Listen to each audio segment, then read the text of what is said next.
Good morning, all. My name's Paul. I'm one of the practice educators, and I'm lucky enough to work in the Trent Simulation Centre that's attached to Nottingham University Hospitals. I'm a nurse by background. I have been a nurse for a very long time, but I've always had a passion for education. And the way I got involved in sim at all was I managed to attend a course as a participant and just thought it was the most fabulous way to learn and develop skills. And I said to all of my colleagues back in practice, if I ever get a chance to go and work with that lot, I'm going to grab it. And, 4 o'clock in the morning, a few months later, looking at NHS jobs, they had a post, and here we are 6 years later.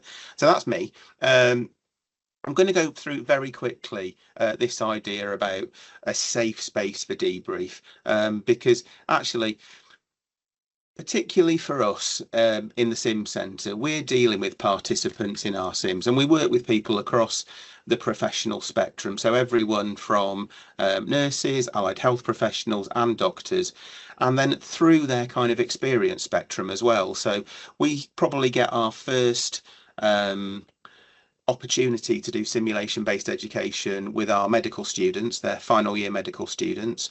But then we run courses all the way through for whole ward teams, into professional learning. We run courses all the way through the foundation years, through the IMT years with the doctors, and into sort of specialist courses for specialist clinical areas. So we get to sort of really see the whole gamut of sim, and we've even started to break out into some simulations with clinical teams based in the community. So that's been a wonderful opportunity for us. Why be so concerned about this idea of debrief that sort of is what comes out of our sort of simulation training? Well, these are some big claims. I'm going to leave it for the heavy hitters. I'm not going to read the slides because you read quicker than I do, but I think these are some bold claims. No learning without structured debrief. The most important part of simulation-based education. But to get the best out of our participants during debrief, we really have to think about their idea of psychological safety and their security and the rapport we're building. Now, unfortunately, the downside of us working with such diverse groups is actually we probably only see them for the first time when they arrive in the sim centre. So any rapport that we have to develop, we have to do it very quickly. Well, we've got some more good reasons for looking after people in sim here. So this idea of a social practice, it's people coming together collectively to share their thoughts, share their ideas, share their experiences, and through that kind of social facilitated reflection on what's just happened in simulation to come up with some useful development. We always try to instill in our participants right from the very start. This is not ours. We've nicked this from Harvard Simulation Group over in Boston. But this idea of positivity, that all of our participants going into sim come as intelligent, well-trained individuals who really are trying to improve and care about the job they do. So we have to go in both as faculty for sim, and we're hoping that our participants will join us in this sort of sense of positivity. And we share this basic assumption, which is what the kind of the group call it, this basic assumption with our participants right at the start of our kind of simulation courses. Simulation debriefs, really, when they run, and as I say, we run them for all sorts of groups with all sorts of levels of experience. It really is a spectrum. And I think at one end, we have what we would call our hand grenade debrief. I don't think it's an academic term, but basically you walk in, you pull the pin by saying, so tell me how that went, and then for 45 minutes they talk to you and each other about just how that went and what they thought about it and how they've reflected upon it. And that's lovely because you can just sit back and listen and nod occasionally. And with maybe less self-aware or less confident groups, it's a little bit at the other end where it feels like it's an interrogation and you really are starting to kind of pull teeth for people. So that's a much more challenging experience. That tends to be with our less experienced groups. So our medical students currently, we're having to do a little bit of teeth pulling, but you're always trying to instill in them that this is not a traumatic process. This is something for their benefit, for our benefit. This is something that's positive. So we're going through keeping that idea of positivity all the way through the process. I think we have to acknowledge not all debriefs are created equal. Not every time you step in, you're going to have a very comfortable chat. Sometimes it might be more comfortable than others, but also you have to give yourself permission. If you are that faculty member struggling through a challenging debrief, it's not always about you. Every time we step into one of these conversations, which is what debrief is really, it's a chat, it's a conversation. Every time we start one of these, it's a dynamic, and that is dependent both on you as the faculty member trying to facilitate matters, and it's also dependent, to some degree on your participants and their willingness to share and their willingness to, join in with the process. If I wait for debrief to try and address safety in debrief, I've left it too late. And we've got here a kind of very rough guide to our sort of process, which is we will start one of our kind of training days, courses, with the pre-brief. Now, the pre-brief is a relatively extended period, probably half an hour or more, where we get to introduce ourselves, where we get to set some ground rules, where we get to lay out some shared expectations, and we really try to kind of settle our participants. The brief is the information that participants will get just before they go into a scenario. That needs to be crafted in such a way that they have enough information that they feel they can usefully engage with the simulated scenario, but not so much that they've kind of done a discussion and thought experiment while they're waiting to go into the sim. They need to have something unknown that they need to discover during their experience. Excuse me. The scenario itself, well, actually, I've sort of drawn this diagram out, and I'm suggesting that actually we start with sort of safety engagement in pre-brief, but probably safety starts to come into play in scenario design, and we'll circle back to that in a little bit. But actually, even before my participants step into the building, I'm considering the nature of the challenge that I'm going to put them through when they come and do simulations with us. And then in debrief itself, we're just going to kind of finish off and hopefully embody all of those sort of positivities and those safety assurances that we've been building right from the start of their contact with us. You will notice, I am sure, when you have a training event and your participants are waiting to start the day, there is an atmosphere that can often develop in the room, which is a little bit like a dentist waiting room on root canal day. And that stress and that anxiety that builds for people can be for all sorts of reasons. We know not everyone loves a sim experience. However, for some individuals, that's more acute than others. So things that might cause anxiety as they are waiting to start their day, things that we've come across certainly, are, I don't like to act. So you have to encourage people that this is not acting. You are not stepping out onto the stage. There is never an expectation. Oh, the other one is I don't do role playing. Role playing seems to be a trigger phrase for a lot of people.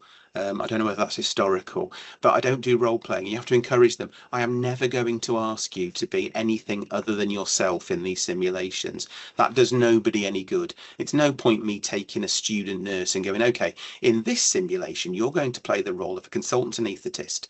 Your patient has a difficult airway. Do your best. It's not helpful for anyone.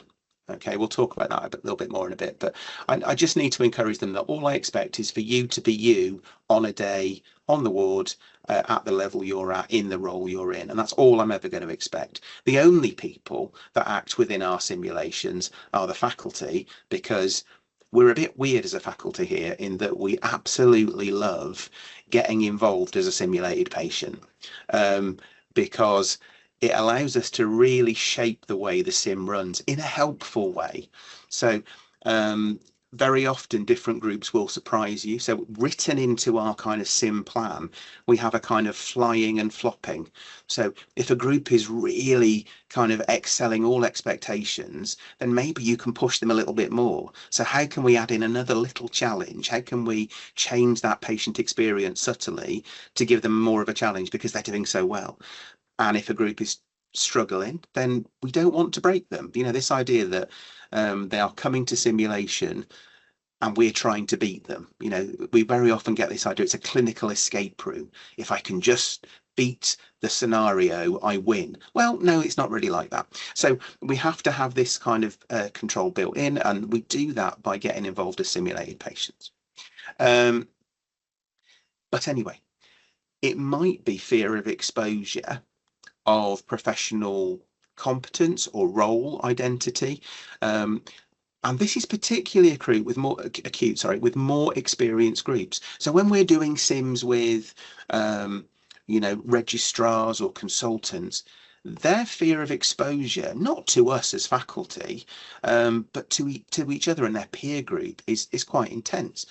And so for one particularly senior course that we ran, we always try and pop the bubble of anxiety.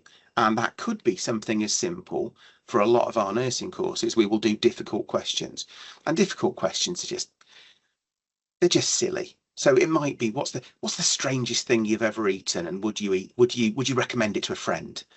If you could travel anywhere at the click of your fingers and then be back within 24 hours at no cost, where would you go? What's your guilty pleasure? Whatever the faculty member on the day fancies to talking about.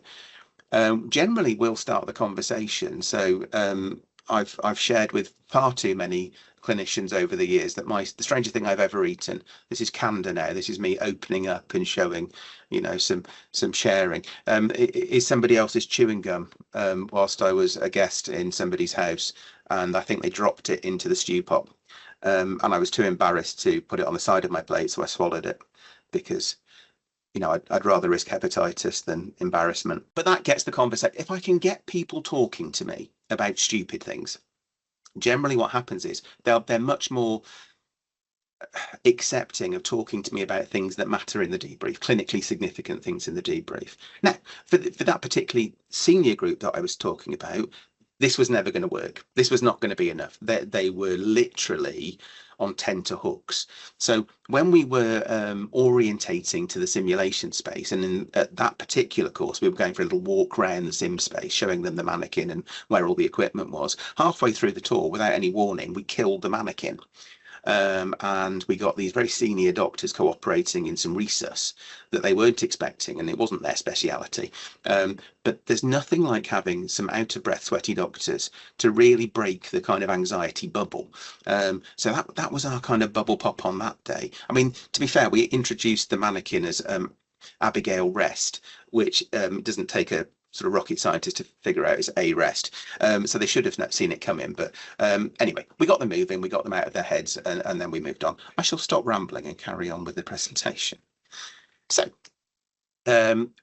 if you want to know anything about this idea of safety in sim, Jenny Rudolph is probably your go-to. So I would recommend her as some light reading.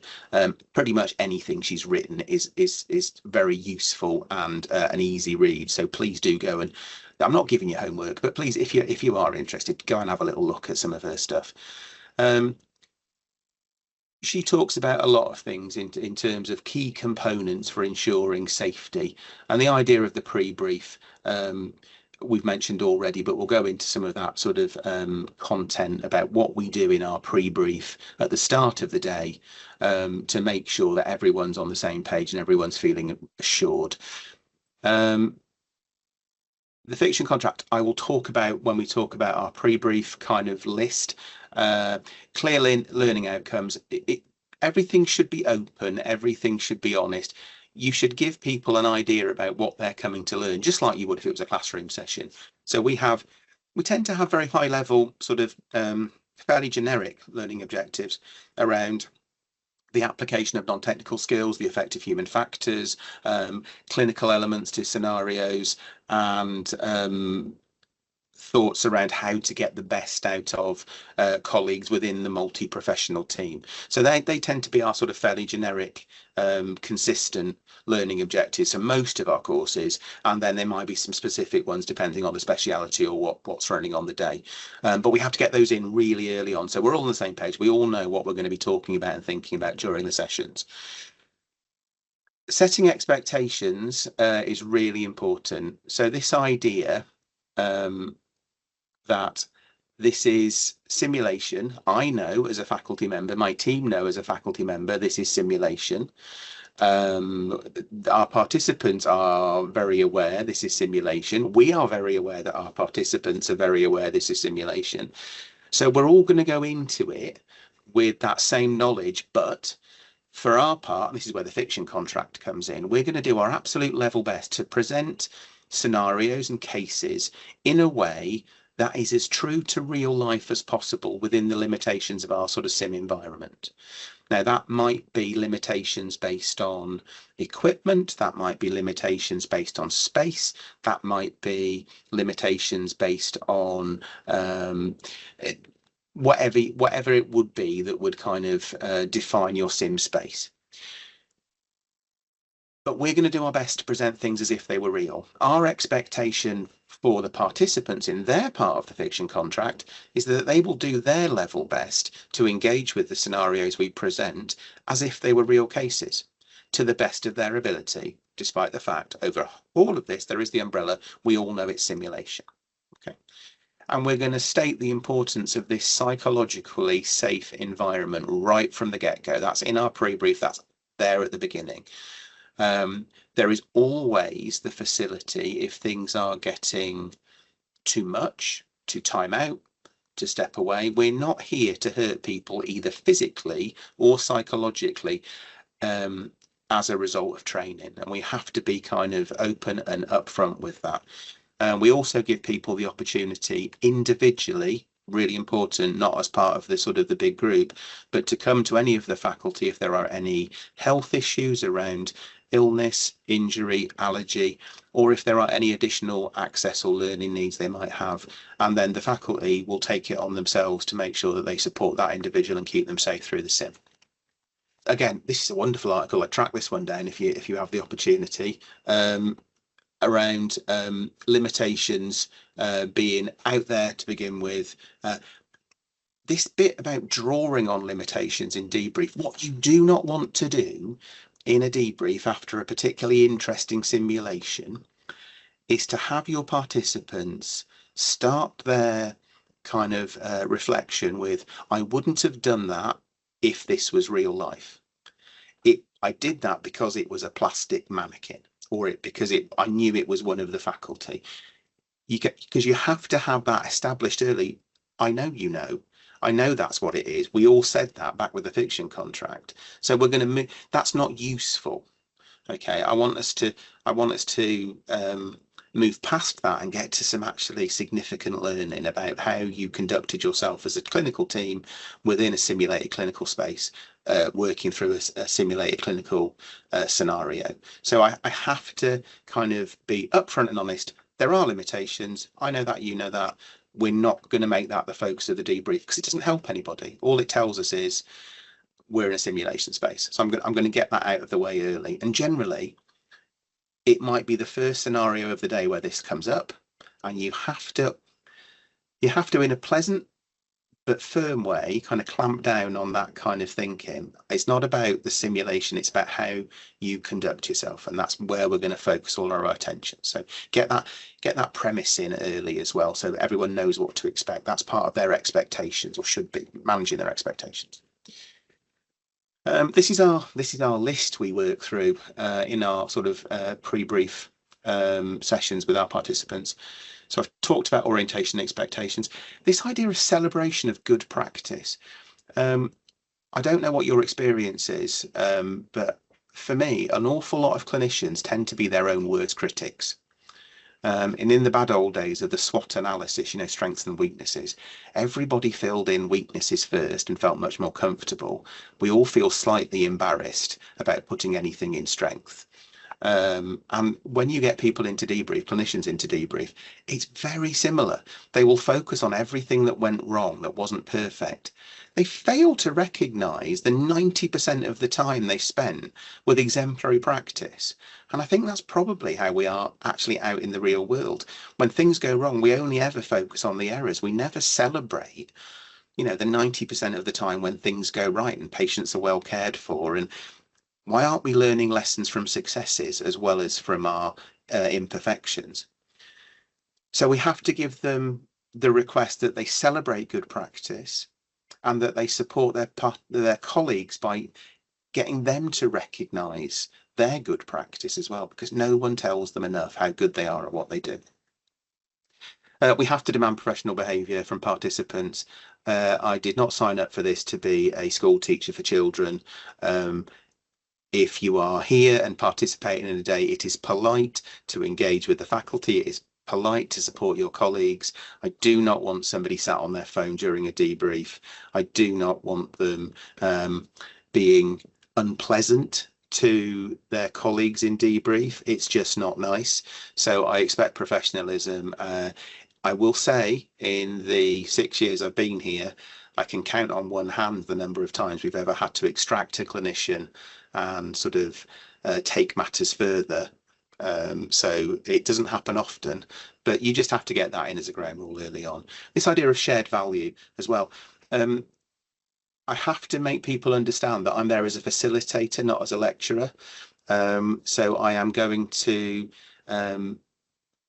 try and extract from them their knowledge, their experiences, their thoughts, their rationales, their clinical reasoning. It's not for me to tell people how to do their job. It's for me potentially to ask sensible questions that might provoke reflection or share observations that might stimulate discussion. But it's not for me to stand there for, 60 minutes in debrief and tell them what they should have done. It's not feedback, it's debrief we're going for. This idea of confidentiality is important so that we don't talk about their practice outside of simulation and debrief. They need to know that. But we also make it very clear that we expect them not to talk about each other's practice outside of the debrief space. If there are things to be shared or things to be queried or questions to be asked, let's do it in debrief, let's get it sorted and then bring an end to it. And then once we step out into the world again, nobody should hear about what happened within the scenario. So it's not fair, it's not nice. We're going to keep it within the sort of the sim space. Fiction contract I've mentioned already in ground rules, we've kind of sort of talked through as well. Really important for them going into a scenario that they are as well orientated as possible. One of the downsides of doing simulation outside of a clinical space, i.e. not in a hospital ward or a clinic setting, is that they are somewhere potentially they've never been before. So there is an unfamiliarity with the setting and the layout and where equipment is stored. So we have to give them some of that back. Now, again, this is something that's particularly acute in groups where we were working with the clinical specialities, setting up some new sims this year. And a lot of the nursing participants we had on those courses had been in that particular setting for 10 years or more. So they had a huge sense of familiarity with their own setting. Bringing them somewhere strange to do simulated practice was very disorientating for them. So we had to work extra hard to provide some of that familiarity back during orientation. So I'm not going to show you all of these videos, but this is the way we do it. We sort of pre-prepare videos just so that we are standardizing the things we tell people. We always give them the opportunity to question, but generally we will set out with a video just for efficiency. So just to give you a little idea, I'll play you a very short snippet. Hello and welcome to the Trent Simulation and Clinical Skills Centre. Please pay attention to the following health and safety briefing and housekeeping information. If the fire alarm sounds, please evacuate the building by the nearest fire exit and assemble by the bus stop in front of the treatment centre. Fire exit are clearly marked by the green fire signs, and if the fire is suspected, raise the alarm by breaking the glass of the nearest fire alarm call points. Do not take risks. Do not stop to collect belongings, and do not re-enter the building until you are advised it is safe to do so. If first aid is required, please either contact the team in the administration office. That'll do. So you get the idea, and we'll go through all the processes. Something as simple as the telephone. You have no idea how important it is that you tell people how to use a telephone in simulation. We had a group of dentists a little while back when I first started, and for them, their simulation experience was all about emergency skills in the dental surgery. So for them, when the patient went into a cardiac arrest in the dental chair, which was the scenario that we'd set up with them, um, they had to phone 999 because that would be their practice actually out in the clinical space. And these poor, very junior dentists phoned 999. We answered as East Midlands Ambulance Service. They panicked and thought they'd done a prank call and immediately hung the phone up. So what we've discovered over the years is if you think it's common sense, and I'll come on to this in a bit, common sense is strangely lacking. So if you think you don't need to tell people, you probably need to tell people. And you will find by trial and error all of the things you forgot to tell people, and then you'll start telling them. So generally, orientation gets slightly longer each time as a reaction to somebody's found a hole in our orientation that we hadn't envisaged we'd need to tell people. Yeah, as I say, common sense, not all that common. Design is a key idea about this. So you can imagine how many times poor little Timmy went down this slide before he had an awful experience and couldn't walk straight for the rest of the week. I don't know what somebody was thinking here. I don't know how far you want to travel to get the toilet paper when you've used the facilities, but probably not beyond a large glass partition. Common sense is a flower that doesn't grow in everyone's garden. So if you think you don't need to tell people, you need to tell people. So it's not just about orientating folk to the space, though. It's also about how we orientate them to the patient. So for instance, we've had to tell people if it's a human in the bed, please do not attach the defibrillator. We are never going to kill one of our faculty just so you can practice resus. We have had to tell people, please don't ventilate them with a bag valve mask from the resus trolley because our faculty do not want you to pop the pneumothorax on them. We've had to tell people, please stop trying to jaw thrust our participants with a sort of full power airway maneuver. It's really uncomfortable. My particular favourite was somebody, I was playing a patient who on the observation screen, simulated observations, was profoundly tachycardic. And so they decided the best thing to do would be to apply some carotid sinus massage to slow the patient's heart rate down. However, as the patient in the bed, I did not appreciate that and had to sort of battle this doctor to stop them rubbing my neck. We have to tell people what to do in terms of our safety, and we have a very low threshold for making sure that if anything does go wrong, we have to time out from our side as well because we don't want anyone dying. As Chris, is the guy in the video, will state, and it's become our watchword: safety before simulation. Scenario briefs. Now, the way you introduce people into a given scenario is variable, and I'm sure you've all got your own sort of favorites.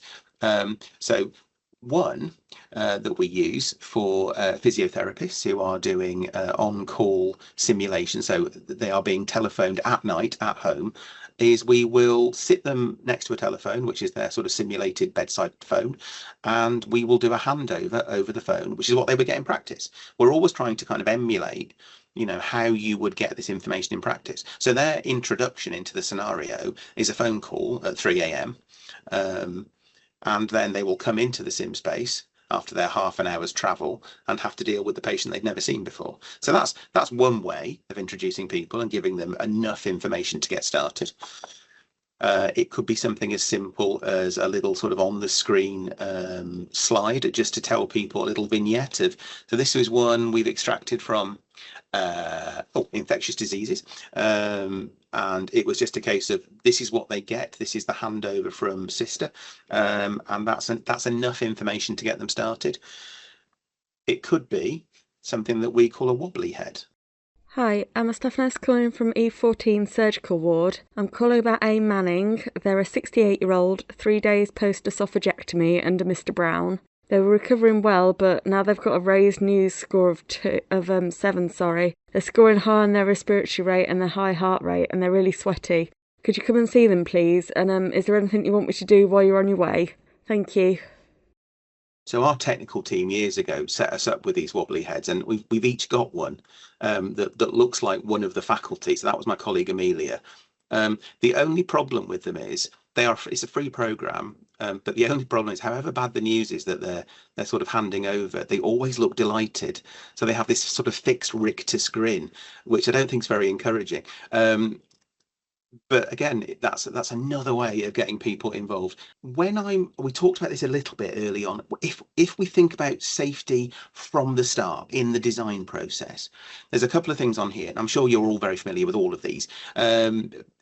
The one sort of top left is the Yerkes-Dodson curve. So this is about trying to generate some sort of stress in the scenario, not so little that it never really takes off and the scenario never really engages interest, not so much that people feel like they can't cope and it's breaking them. We never want that. The other one, top right, is around Vygotsky's zone of proximal development. So when I'm designing a scenario, I have to have in mind what is an appropriate level of challenge for this particular clinical group at their level of experience. If I give something to a professional group that is so much within their day-to-day remit that they can do it with their eyes closed and they do it 17 times a day anyway, I will engage no new learning because they will just go through known patterns. If I give somebody a scenario that's more complex or challenging than they could ever hope to engage with on their own, they would always be seeking a senior colleague or somebody from across, the professional spectrum, then they will disengage because I would never cope with that. That would never be me dealing with that sort of complexity. I have to get them in that sweet spot. Where they can do it with just little nudges and little bits of support, little bits of scaffolding. I often think of it as being comfortably uncomfortable. I'm stretching somebody just enough to engage useful learning. And the thing at the bottom left, I was struggling for graphics. That's my lifeline.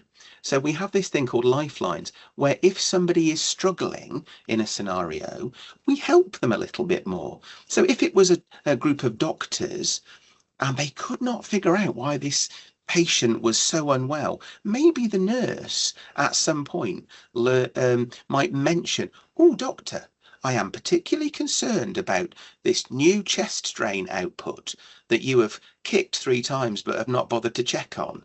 So we're going to kind of nudge them. It's a bit like when you take your kids bowling, and when they're getting started, you put the bumpers down the side, don't you? So they hit something, and it's not gutter balls every time. So lifelining is not. I'm not going to do the scenario for them, but I am going to nudge them in the right direction, just enough to get them past the hump where they go, "I have no idea what to do next."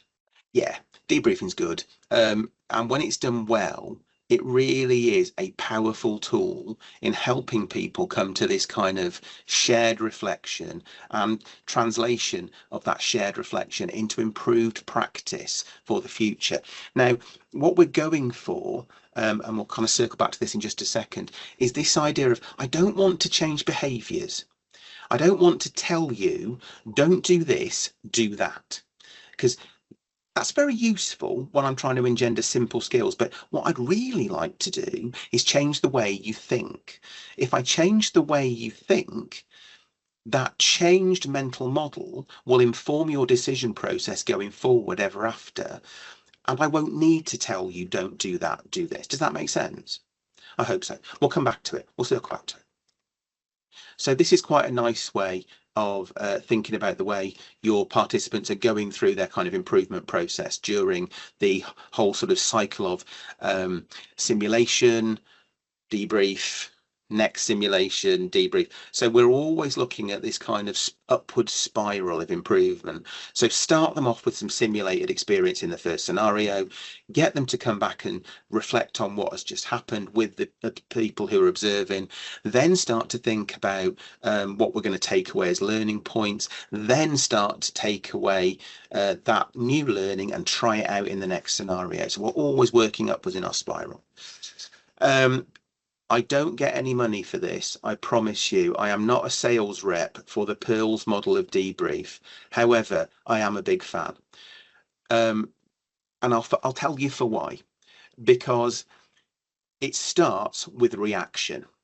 Now, reaction is somebody's visceral emotional response to the experience they've just had in sim.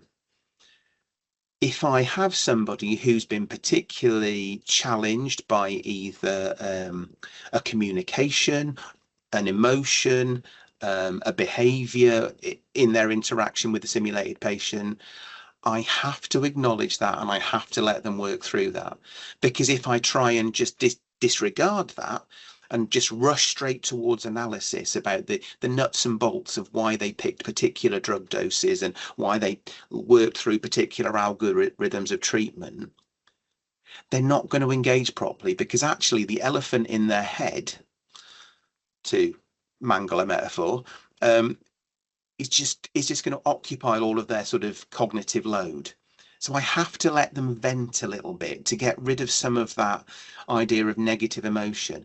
When you get people sort of who have had a particularly challenging sim, and I'm sure you guys are aware of this, the moment you say, okay, time out, thanks guys, that's the end of your scenario, their first reaction is to kind of grab their heads and go, oh my Lord, that was awful.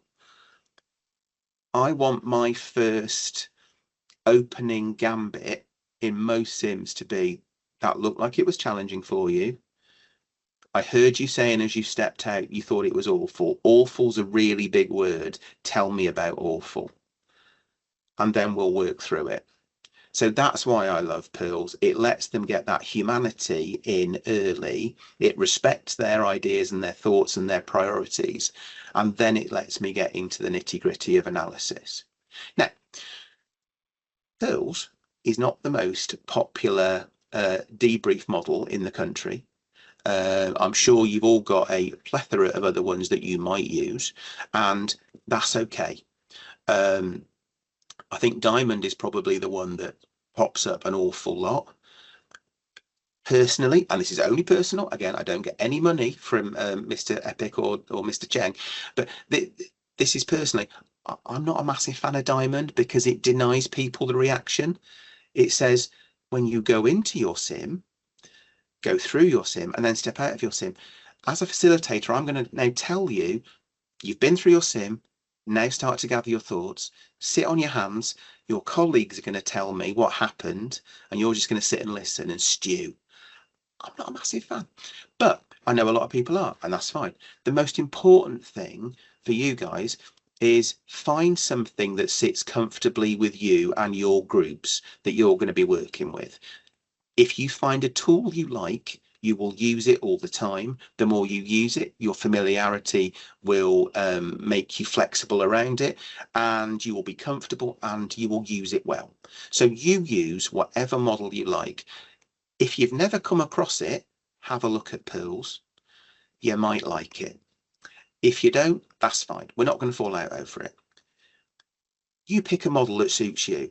We're not all about the cola bottles. Some of us like the fried eggs, and that's fine. Or if you don't like any of the models, pick the bits you like, or be flexible. Now, I'm also a massive fan of this idea of learner-centered debrief, which is something from Adam Cheng, so the guy who's kind of partly responsible for Pearls.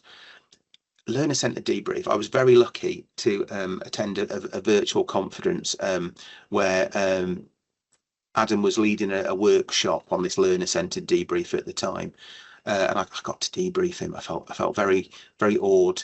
But it's all about using skills that you will all have acquired through your clinical practice. So active listening. So if I start, for instance, and this can be used with other debrief models. It's not a model in itself, but it can be utilized to support other models. So for instance, if in that reactions phase, where we start with awful, that might be my first question. And then I'm going to just sit and I'm going to listen and I'm going to let that participant work through whatever they want to tell me. Something in that conversation is going to be the golden nugget, which is my kind of next stepping stone into the debrief. So, for instance, it might be, that was awful. Why was it awful? Well, I felt really under pressure. I might take pressure. This is very simplified, but I might take pressure as my next stepping stone. So what was it about the situation that you felt was particularly pressuring you? Do you see how it works? And then they're going to tell me again. And then I'm going to pick something out of their next statement that's going to take me into the next question. So I don't go in with an expectation of questions I'm going to ask or topics I'm going to cover. I'm going to let them lead me through the process. And I have to trust that they will. And if you've designed your scenarios well enough, they will get to the learning objectives you want without you going in with, your list of questions. Trust me and trust them. More importantly, don't trust me. You don't know me. You've never met me before. Trust them. It will get you there. Okay. And they will feel heard and validated. And it's a lovely way for people to go through debrief. So if we're looking at their psychological safety, let's treat them as individuals and let them tell us what they want to tell us. I hope that sort of sits well with people. As I say, feel free to disagree with me. There are no debrief police. Nobody's going to come and get you if you don't follow a model. A model of debrief is not like a clinical algorithm. Heaven forbid if you have a patient in clinical practice and you don't follow the cardiac arrest algorithm as laid down by the Research Council. That's non-negotiable. Debrief. I keep coming back, and this is what I always tell our sort of new staff who come to work with us. Debrief's a chat. At its heart, it's a conversation. It's a human interaction. And as much as models are useful and they give us principles and they give us a sort of safe network to fall back on, if I don't follow it to the letter every time, that's okay. As long as we go in with the right intent, as long as we go in with this thought of, I need to let my participants get out from this what they need to get out from this, and I need to let them feel valid and heard in the experience. We're back to Jenny Rudolph. So some of the things you can do around safety in the debrief is making sure that you pick the middle road. So Jenny Rudolph talks about debriefing with good judgment.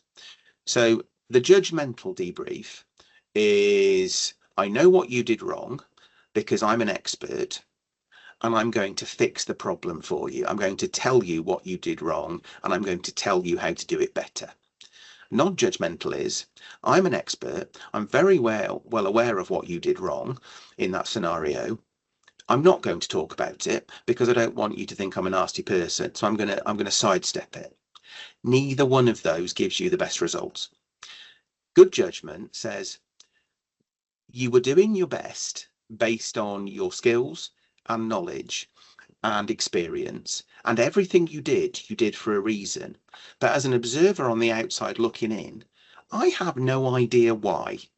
So my job in debrief is to figure out the motivations, the mental models, the mental schemata that underlied all of your decisions during that scenario, and get you to look at them again with a fresh set of eyes, with the support of your peers and the faculty.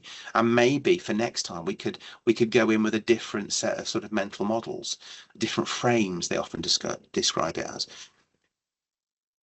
But when I go into debrief, I have to acknowledge maybe my participants are going to be able to share rationales and thought processes that makes me reshape the way I view that scenario as well. So I'm not a fan of a table, but I've got one table to share with you. Please forgive me. It's the best way to do it. So if I go in with good judgment, I have to go in with this idea that I am not there to force changes in behavior. I am there to create a new context for change. My key things to investigate are the meanings people make and the assumptions they are making, which then inform their decisions, which I then get to see in sim. My participants are not mistake makers to be corrected. They are meaning makers, and it's about the meanings they make and the associations they make where I can make the most impact. Who has the truth? Could be any of us, could be none of us. It might be any one of my participants, or none of us might have any certainty. We live a long time in the grey, don't we, in clinical practice. It would be lovely if things were black and white, but not everything is.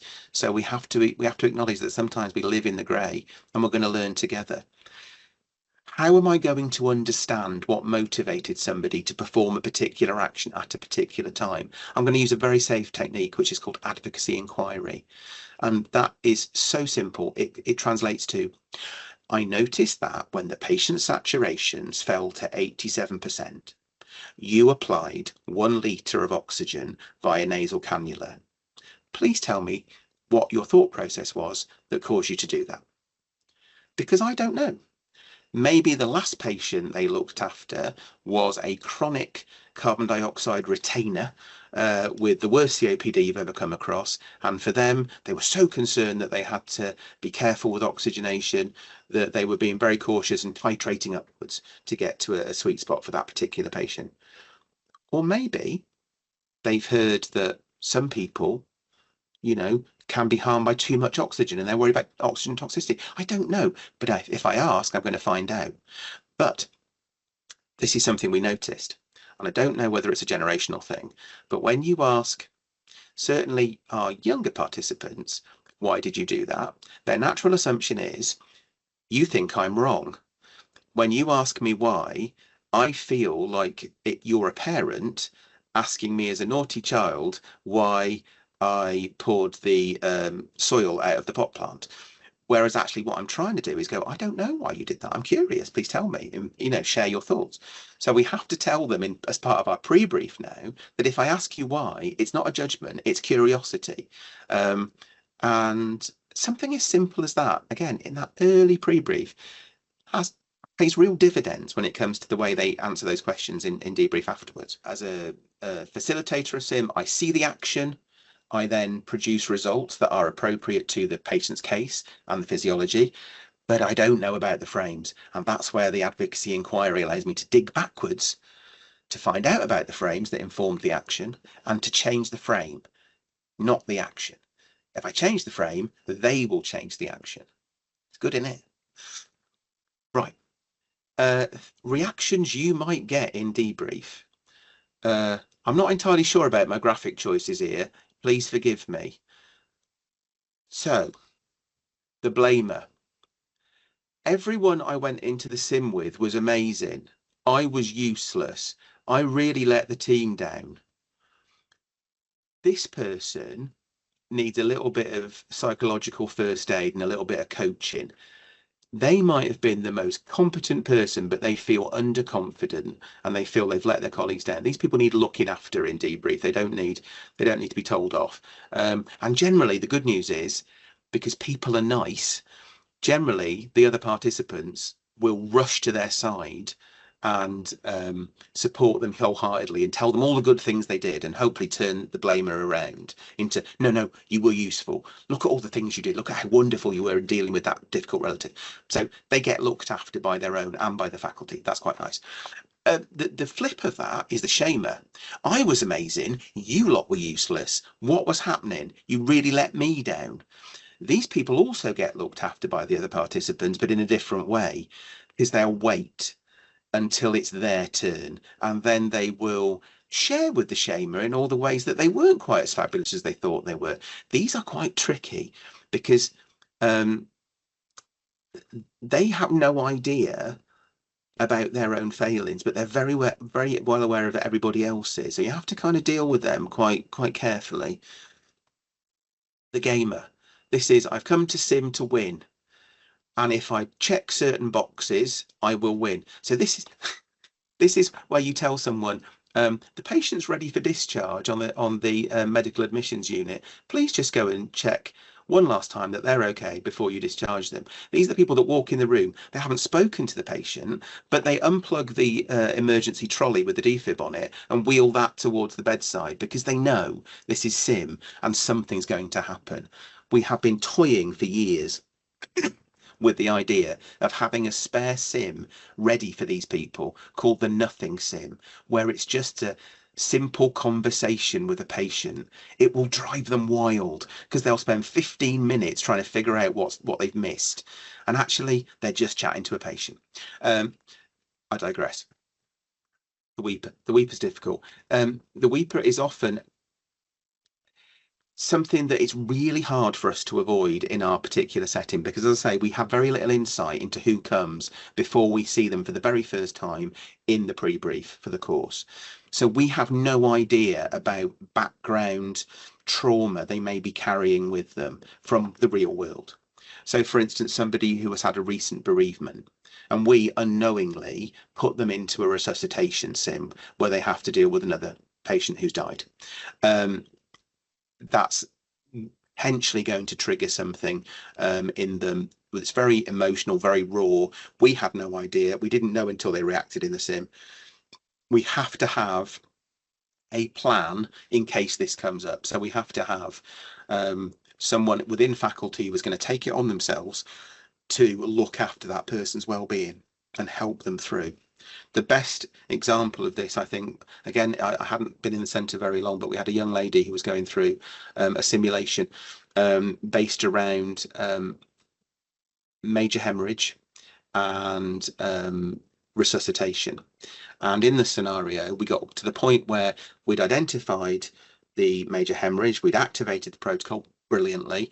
They were just about to give the first units of blood to the simulated patient when the relative, again, one of the team acting as the simulated relative in the scenario, brings up the fact that the patient actually is a Jehovah's Witness and would not accept blood products. Now, we had no idea when we ran this that the young lady who was going through this scenario had had a particularly difficult time in her sort of growing, in her childhood, not around Jehovah's Witness, but around other religious issues. And this was just too close. This had just triggered thoughts and feelings that had come from long ago. And bless her, she got through the entire scenario. And I will say, to her credit, she was the most sensitive individual in dealing with the relative. She was an if I had bad news to be broken to me, I would like her to do it. She was an amazing clinician. She got to the end of the scenario, didn't time out, didn't tell us, got to the end and then broke down. And then it was, well, what do we want to do? Do you want to sort of step out? Is this too much? She wanted to do the debrief. We gave her a few minutes that she asked for to sort of gather her thoughts. And actually, I think that was one of the most engaging conversations around sort of difficult issues and belief and things that we've ever had in centre. But that was her choice. We have to have that sort of system in place that if somebody feels overwhelmed, they can't come into debrief. What am I going to do about it? How am I going to manage that with the faculty I have available? How am I going to manage the rest of the course whilst I deal with this particularly traumatized individual? So have that plan just in case, because you never know when it's going to happen, unless somebody has had the thought to inform you and warn you, and then you can start to change your simulations in preparation. But unfortunately, because of the huge span of people we work with, more often than not, it's just going to hit us and we're not going to know. So we have to have a contingency ready. Oblivious is the hardest of all. They think they're amazing. They are completely confident and they are incompetent. But they don't want to engage with learning, because why would they need to? Because they're perfect already. These are tricky. These are the ones we have to really look at, sort of confidence versus competence, and think about how am I going to start to challenge some of these held beliefs. I've come to the end.